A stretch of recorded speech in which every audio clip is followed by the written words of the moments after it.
Selamat datang di Wong Rapa 96. Like, share, subscribe.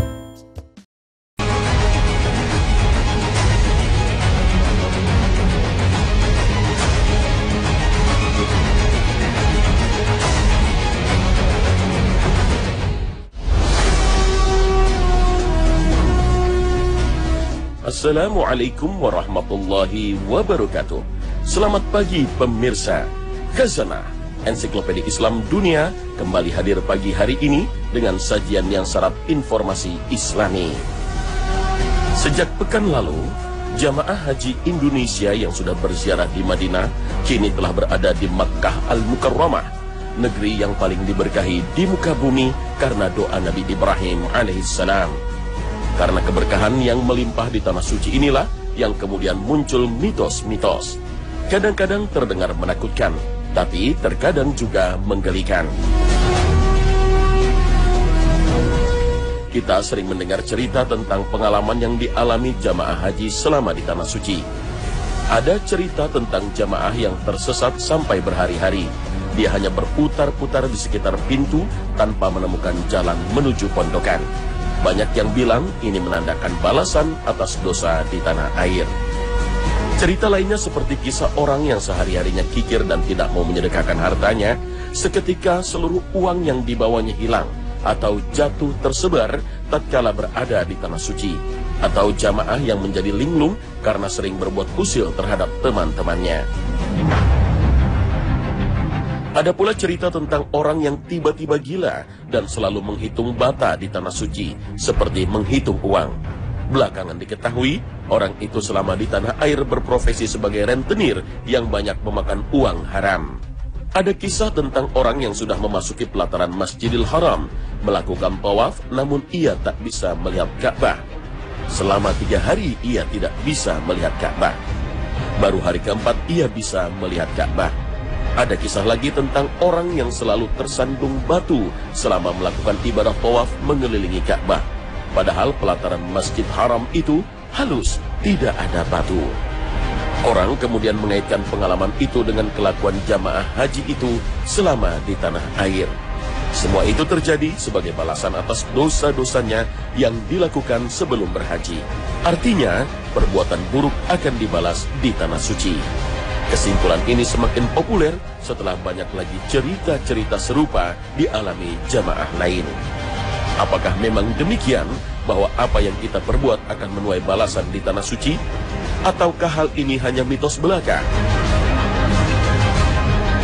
Cerita-cerita yang sangat populer di masyarakat ini seringkali menimbulkan kekhawatiran bagi sebagian orang, sehingga membuat orang semakin takut beribadah ke tanah suci karena takut akan mendapatkan balasan dari Allah selama di tanah suci.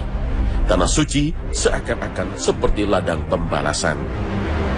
Jika memang di tanah suci keburukan akan dibalas oleh Allah, bukankah itu bagus dan lebih menguntungkan kita? Karena balasan di dunia berarti telah menggugurkan balasan di akhirat. Artinya, ia sudah terbebas dari balasan di akhirat. Sebab, azab dunia tak sebanding dengan ganasnya azab di neraka. Sehingga ketika akhirnya kita pergi menuju alam akhirat, sebagian dosa kita telah dihapus dan diampuni Allah. Jika memang hal itu merupakan teguran dari Allah, bukankah kita menjadi sadar akan kesalahan dan dosa kita telah dihapus dan diampuni Allah? Selain itu, dengan teguran itu, kita menjadi sadar akan kesalahan dan dosa yang kita perbuat. Dengan kesadaran itu, kita belajar untuk memperbaiki diri, kembali mengingat Allah. Itu adalah nikmat yang luar biasa yang Allah karuniakan kepada kita. Bukankah teguran itu bentuk perhatian Allah pada kita? Allah masih menyayangi kita dengan memberi peringatan demi kebaikan kita di masa mendatang. Maka siapakah yang enggan mendapatkan perhatian kasih sayangnya? Persoalan yang mengemuka tentang balasan di tanah suci dari cerita-cerita pengalaman orang yang naik haji maupun umrah perlu didudukkan pada porsinya. Memang tanah suci Makkah dan Madinah adalah tanah haram karena ada banyak aturan yang tidak boleh dilanggar. Rasul Shallallahu Alaihi Wasallam bersabda, "Dia haram dengan kemuliaan yang Allah berikan sampai hari kiamat. Tidak boleh dipatahkan ranting pohonnya, Tidak boleh diburu hewannya, tidak boleh diambil barang hilangnya, kecuali untuk diumumkan, dan tidak boleh dicabut rerumputan hijaunya. Hadis riwayat Bukhari dan Muslim. Perlu diperhatikan, tanah suci bukanlah killing field atau ladang pembantaian. Tanah suci adalah ladang pengampunan. Segala dosa-dosa yang kita lakukan, insya Allah akan diampuni oleh Allah Subhanahu wa Ta'ala, sepanjang kita memohon dengan ikhlas dan khusyuk. Apalagi di tempat dan waktu yang mustajab, saat wukuf di Arafah misalnya, di sanalah kita benar-benar meminta ampun kepada Allah. Tak ada hijab hamba dan Al-Khaliq di padang Arafah. Sebenarnya jika dicermati, hampir semua fragmen haji adalah momen untuk meminta ampun. Tawaf, sa'i, jumrah, atau kegiatan lainnya diisi dengan zikir dan istighfar. Mintalah kalian kepada Allah dari karunia-Nya. Sesungguhnya Allah senang untuk diminta. Hadis riwayat Abu Nuaim dan Tirmizi. Oleh karena itu, hamba Allah yang berangkat haji hendaknya tidak berprasangka buruk kepada Allah. Justru dia harus yakin akan kebaikan-kebaikan Allah di tanah suci. Dalam hadis qudsi, Allah Subhanahu wa Ta'ala berfirman, "Aku sesuai prasangka hambaku. Aku bersamanya bila ia berzikir dan berdoa kepadaku. Bila ia menyebut dan menyeru namaku dalam hatinya, maka aku menyebut namanya dalam diriku. Bila ia menyebut dan menyeru namaku dalam kumpulan orang banyak, maka aku menyebut namanya dalam kumpulan orang yang lebih banyak lagi. Bila ia mendekat kepadaku sejengkal, maka aku mendekat kepadanya sehasta. Bila ia mendekat kepadaku sehasta, maka aku mendekat kepadanya sedepa. Bila ia datang kepadaku dengan berjalan, maka aku mendatanginya dengan berlari." Hadis riwayat Bukhari dan Muslim. Cerita-cerita tentang balasan di tanah suci semestinya kita lihat lebih jauh. Mengapa hal itu terjadi? Sebenarnya, jika dilihat dari persoalan di lapangan, banyak jamaah haji ketika tiba di tanah suci mengalami depresi. Hal ini disebabkan kekurangsiapan mental yang bersangkutan. Banyak faktor penyebabnya. Mungkin jamaah ini belum pernah bepergian jauh, sehingga perjalanan yang panjang dan melelahkan ini cukup membuat kaget dan bingung. Mungkin pula dia tidak memahami tentang tata cara manasik secara lengkap. Apa yang disampaikan di tanah air tidak terserap dengan baik. Akibatnya setiba di tanah suci menjadi panik dan kehilangan pengendalian diri. Atau mungkin pula ia membayangkan yang tidak-tidak tentang tanah suci, termasuk hukuman yang diberikan akibat perbuatan di tanah air, sehingga ia dicekam merasa ketakutan yang serius. Atau pula masalah yang ada di tanah air masih dibawa dan dipikirkan terus-menerus, sehingga menjadi trauma yang sulit dihilangkan. Oleh karena itu, diperlukan kepasrahan dan tawakal kepada Allah Subhanahu wa Ta'ala agar terhindar dari masalah-masalah ini. Wallahu a'lam.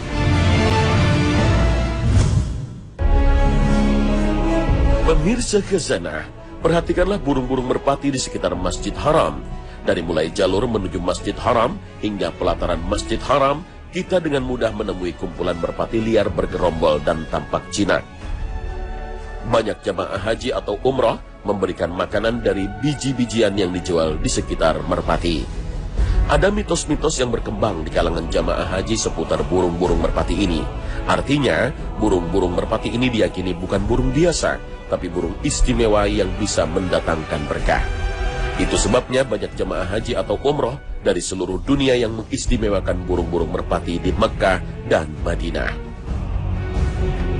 Jamaah haji asal Pakistan ada yang meyakini bisa mendapatkan keturunan jika memberi makan burung-burung merpati di Masjid Haram dan memakan biji-bijian yang dari makanan burung itu. Jamaah dari Mesir bahkan meyakini dengan memberikan makan terhadap burung-burung ini bisa menyembuhkan penyakit. Demikian istimewanya burung-burung merpati di kawasan Masjid Haram ini di mata jamaah haji atau umrah. Mengapa demikian? Memang dari jenisnya, merpati-merpati ini agak berbeda dengan yang ada di tempat lain, terutama corak warna bulunya, sehingga banyak orang mengaitkan burung merpati ini dengan cerita burung merpati zaman Nabi SAW. Ceritanya terkait dengan salah satu versi kisah perjalanan Nabi SAW dan Abu Bakar radhiyallahu anhu berhijrah ke Madinah. Saat kaum Quraisy memburu Nabi Shallallahu Alaihi Wasallam untuk dibunuh, Nabi Shallallahu Alaihi Wasallam dan Abu Bakar bergerak menuju ke selatan Mekah untuk mengecoh kaum Quraisy karena posisi Madinah sebenarnya berada di utara. Keduanya bersembunyi di Gua Sur selama beberapa hari. Namun kaum Quraisy sempat menemukan jejak hingga tiba di Gua Sur. Saat itulah ada sepasang burung merpati bersarang di dalam gua, sehingga orang-orang Quraisy mengira di dalam gua itu tidak mungkin ada orang. Dari versi cerita inilah kemudian burung merpati yang sangat banyak di Makkah ini dikaitkan sebagai peranakan dari sepasang merpati yang telah menyelamatkan Nabi Shallallahu Alaihi Wasallam dulu.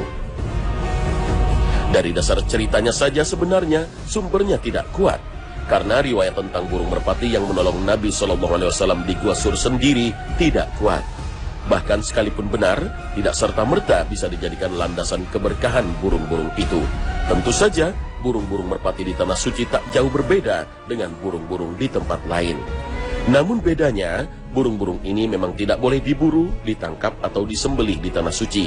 Bukan karena burungnya, tapi karena tempatnya. Tanah Suci Makkah dan Madinah memang disucikan Allah Subhanahu wa Ta'ala berkat doa Nabi Ibrahim alaihissalam dan doa Nabi Muhammad sallallahu alaihi wasallam. Allah Subhanahu wa Ta'ala berfirman, sesungguhnya orang-orang yang kafir dan menghalangi manusia dari jalan Allah dan Masjidil Haram yang telah kami jadikan untuk semua manusia, baik yang bermukim di situ maupun di padang pasir, dan siapa yang bermaksud di dalamnya melakukan kejahatan secara zalim, niscaya akan kami rasakan kepadanya sebahagian siksa yang pedih. Al-Quran Surah Al-Hajj ayat 25. Ayat ini menurut penjelasan Syekh As-Sa'di mengandung kewajiban untuk menghormati tanah haram, keharusan mengagungkannya dengan pengagungan yang besar, dan menjadi peringatan bagi yang ingin berbuat maksiat.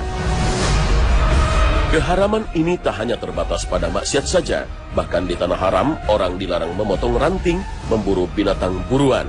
Sebagaimana sabda Nabi Shallallahu Alaihi Wasallam, dia haram dengan kemuliaan yang Allah berikan sampai hari kiamat. Tidak boleh dipatahkan ranting pohonnya, tidak boleh diburu hewannya, tidak boleh diambil barang hilangnya kecuali untuk diumumkan, dan tidak boleh dicabut rerumputan hijaunya. Hadis riwayat Bukhari dan Muslim. Oleh karenanya, keyakinan akan keberkahan burung-burung merpati di tanah haram hanyalah mitos belaka.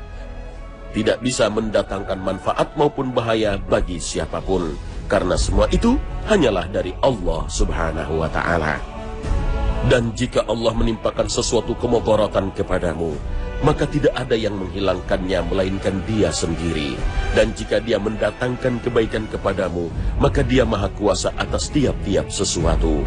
Al-Quran Surah Al-An'am ayat 17.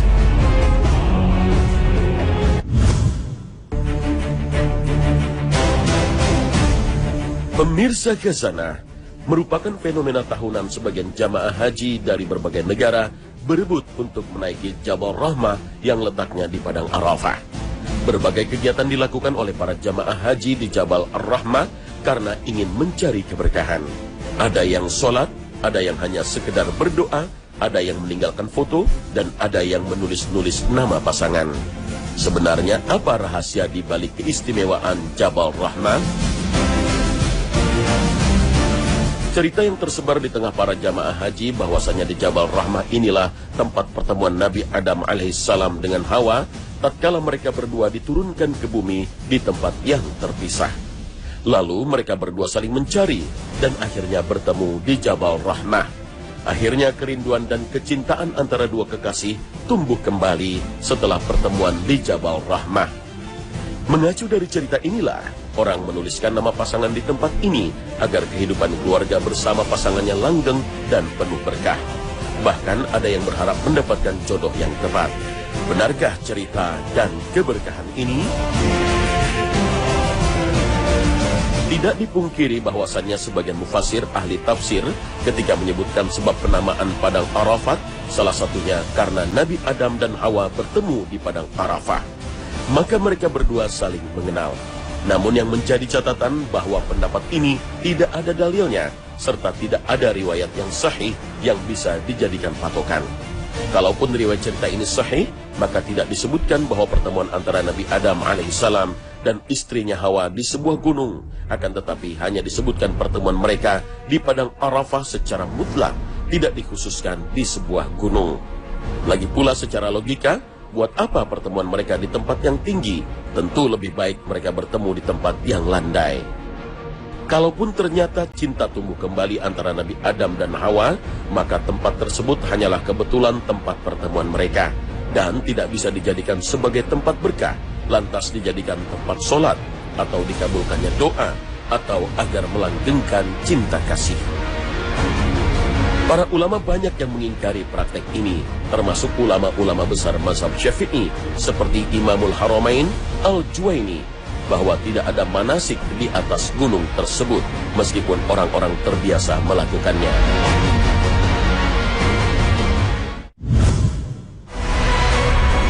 Pemirsa Khazanah, sebelum Masjidil Haram diperluas, di kawasan tempat pengambilan Zam-Zam yang berada di luar Masjidil Haram, banyak ditemukan kain kafan dan kain ihram dijemur di pagar-pagar sekitarnya. Kain-kain itu telah dicuci dengan menggunakan air Zam-Zam. Sebagian di antara mereka ada yang berkeinginan kain kafan ataupun kain ihram itu dipergunakan sebagai kain untuk mengkafani dirinya ketika meninggal dunia. Mereka percaya kain kafan tersebut akan membuat silau malaikat di dalam kubur. Entah dari mana sumbernya, fenomena ini begitu kental di alam sadar sebagian muslim. Jika memang mengkafani jenazah dengan kain bekas ihram memiliki keutamaan khusus, tentu akan banyak dilakukan sahabat Nabi SAW. Bahkan Rasulullah SAW sekalipun ketika meninggal tidak dikafani dengan cara demikian. Aisyah radhiyallahu anha menceritakan ketika ayahnya Abu Bakar As-Siddiq radhiyallahu anhu berada di detik-detik akhir hayatnya. Berapa lembar kalian mengkafani Rasulullah SAW? Tanya Abu Bakar. 3 lembar kain putih tanpa dilapisi jubah maupun imamah, jawab Aisyah. Selain itu, menggunakan kain ihram sebagai kain kafan juga dikhawatirkan bisa menimbulkan perasaan ria bagi calon mayit. Misalnya muncul perasaan agar dia dikenang masyarakat sebagai orang istimewa yang telah melakukan ibadah haji, atau menjadi ujian hati bagi keluarga yang ditinggal karena anggota keluarganya yang meninggal dikafani dengan kain ihramnya. Perasaan semacam ini tidak selayaknya dimunculkan, terlebih di saat sang mayit sangat membutuhkan agar amalnya diterima oleh Allah Ta'ala. Salah satunya adalah dengan berusaha merahasiakan amal soleh, sebagaimana kita merahasiakan perbuatan maksiat yang kita lakukan. Rasulullah SAW berpesan, sesungguhnya Allah mencintai hamba yang bertakwa, hamba yang hatinya selalu merasa cukup, dan yang suka merahasiakan amal. Hadis riwayat Muslim. Orang yang disyariatkan untuk dikafani dengan kain ihram adalah mereka yang mati ketika ihram, bukan mereka yang pernah melaksanakan ihram haji. Sebagaimana diriwayatkan dalam hadis Ibnu Abbas radhiyallahu anhuma, beliau menceritakan, ketika sedang wukuf di Arafah, tiba-tiba ada orang yang jatuh dari kendaraannya dan patah tulang lehernya. Lalu Rasulullah SAW menyarankan, mandikan dia dengan air dicampur daun bidara, kafani dia dengan 2 lapis kain yang dia kenakan untuk ihram, jangan diberi minyak wangi, dan jangan ditutup kepalanya, karena dia akan dibangkitkan pada hari kiamat sambil membaca talbiyah. Hadis riwayat Bukhari dan Muslim. Semua ini hanyalah sekelumit mitos yang berkembang di tanah suci Makkah, negeri yang diberkahi Allah Subhanahu wa Ta'ala. Lalu keberkahan seperti apa tanah suci Makkah sehingga memunculkan mitos-mitos yang sangat banyak, bukan hanya di kalangan jamaah haji Indonesia, tapi dari berbagai negeri muslim di dunia. Nah pemirsa, jangan kemana-mana, Khazanah akan segera kembali sesaat lagi.